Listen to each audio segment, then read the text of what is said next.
सत्य की कसौटी। एक राज्य में वीरभद्र नाम का एक डाकू रहता था। वो बड़ी ही क्रूर प्रकृति का था।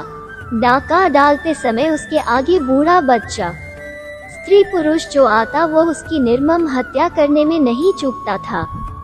इसलिए उसका आतंक दूर दूर तक फैल गया। वहाँ के राजा ने कई बार उसे पकड़ने की चेष्टा की, पर असफल रहा। इस वजह से भी उस डाकू का साहस बढ़ता गया। भले ही उसमें बहुत से दुर्गुण थे, पर एक गुण ये था कि अपने द्वार पर आए हुए अतिथि का सत्कार कर उसकी सेवा करके उसकी सभी इच्छाओं की पूर्ति करता था। इसके अलावा वो अपंग और निर्धन लोगों की समय समय पर सहायता करता था। उनके प्रति उसका सहृदयपूर्ण व्यवहार देखकर सबको आश्चर्य होता कि जो वीरभद्र डाका डालते समय क्रूर हो उठता है, वो अतिथि पर दयावान और विनीत कैसे हो जाता है। एक दिन उस नगरी में पुरी, बद्रिका आश्रम, द्वारिका और रामेश्वर इन चारों धामों की यात्रा करके एक साधु आए। रात होने वाली थी, इसलिए उन्होंने सोचा कि आज की रात किसी ब्राह्मण के यहाँ काटी जाए।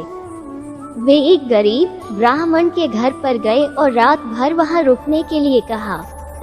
ब्राह्मण ये सुनकर बहुत प्रसन्न हुआ और अंदर जाकर अपनी पत्नी से साधु को भोजन कराने की बात कही तो उसकी आंखों से अश्रुधारा बहने लगी। ब्राह्मणी ने गदगद स्वर में कहा, हम बड़े अभागे हैं कि द्वार पर आए हुए अतिथि को एक जून पेट भर भोजन नहीं करा सकते।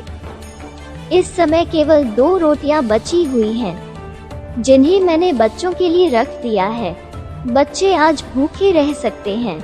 हमें साधु की भोजन कराकर धर्म की रक्षा करनी चाहिए। साधु ने पति पत्नी की बात सुनकर सोचा कि इस अन्न को खाने से पाप लगेगा, यहाँ ठहरना उचित नहीं है।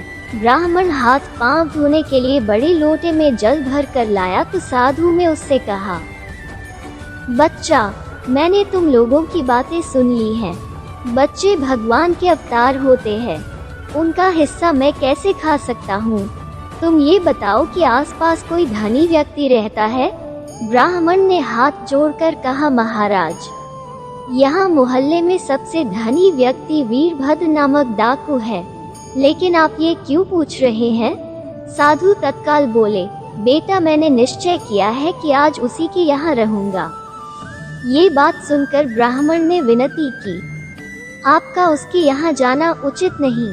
उसके सिर सैकड़ों हत्या का पाप चढ़ा है, इसीलिए वो बहुत दान पुण्य करता है।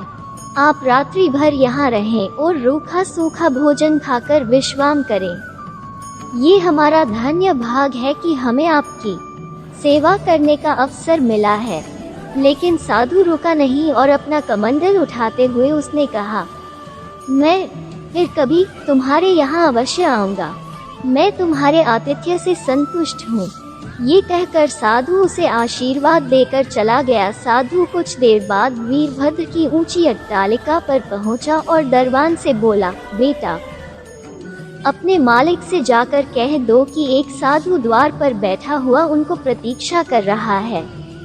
वीरभद्र के यहाँ आज तक कोई साधु संत नहीं टिका था।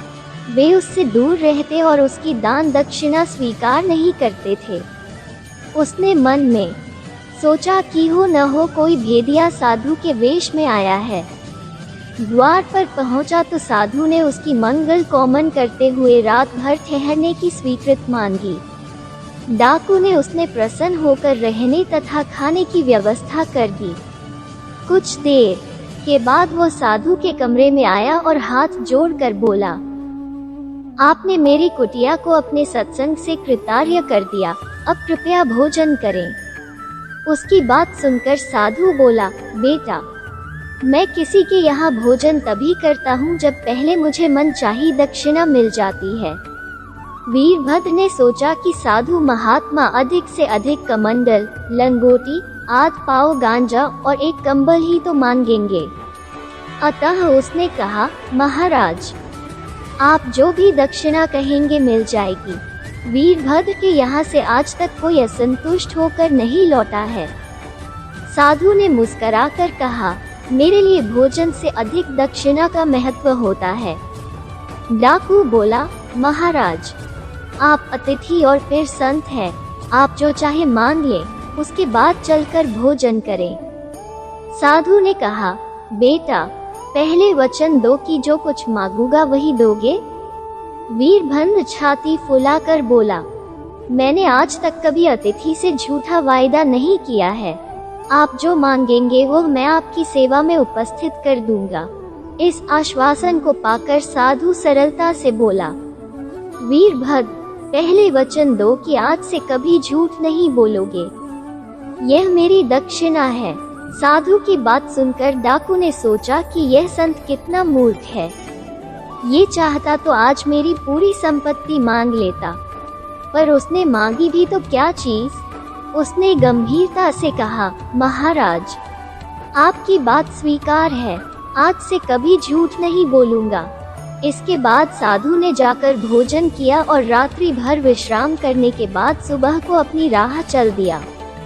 अब वीरभद्र साधु को दिए वचन के अनुसार सच बोलने लगा, लेकिन इसके कारण उसका डाका डालना बंद हो गया। कुछ महीनों के बाद उसकी संचित पूंजी समाप्त हो गई तो वो बहुत चिंतित हुआ।